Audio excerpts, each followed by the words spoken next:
Okay அன்பானவர்களே, ஆமாம், என்னை பொறுத்த வரைக்கும் ஆமாம் ஆமாம் சண்டை சரியான தீர்வு அல்ல. ஆமாம், அதுக்காக பயங்கரவாதத்தை தீவிரவாதத்தை வளர்த்து விடக்கூடாது. பட் ரொம்ப அருமையாக சிந்திக்க வேண்டும். பட் நம்ம கவர்மெண்ட் செய்யும், நம்பிக்கை இருக்குது.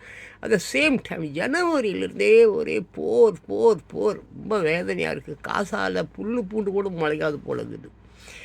உக்ரைனும் அப்படி தான், எங்கே பார்த்தாலும் ஒரே சண்டை. ஆனால் இங்கே நான் யோசித்தேன், நான் அடிக்கடி நெகட்டிவாக பேசுகிற ஆள் தான் நான். பேரிடர் வரும், அழிவு வரும், அழிய போகுது, இதே தான் சொல்லின்னு இருப்பேன். ஆனால் இவ்வளோ குயிக்காக இங்கே நம்ம ஊருக்கு வரும்னு நான் நினைக்கவே இல்லைங்க. நான் கொஞ்சம் கூட எதிர்பார்க்கல.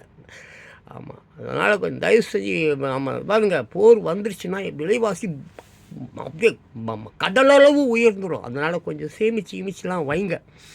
பேங்க்கில் போட்டேன், மயிரில் போட்டேன், அந்த லேண்டை வாங்கினேன், லோனை வாங்கினெல்லாம் லோ லோ லோ லோ லோ லோ லோன்னு நாய் இருக்குது, நாய் அந்த மாதிரி சுற்றாதீங்க. கொஞ்சம் காசு சேர்த்து வைங்க. பால் கீழ், சோறு கீழ், அரிசி கிரிசி என்னென்ன பஞ்சங்கள் வரப்போதோ தயவு செஞ்சு ப்ளீஸ் உங்களை நீங்கள் தான் பாதுகாத்துக்கணும். கடவுள் மயிறு கீறு எவனும் காப்பாற்ற மாட்டான்.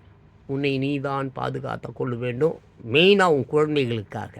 உன் குழந்தைங்க பாவம் இல்லையா? நீ பாவி, ஆனால் உன் குழந்தைகள் பாவம் இல்லையே. அந்த அப்பாவிகள் ஏன் சாக வேண்டும்? யோசிச்சுப்பா.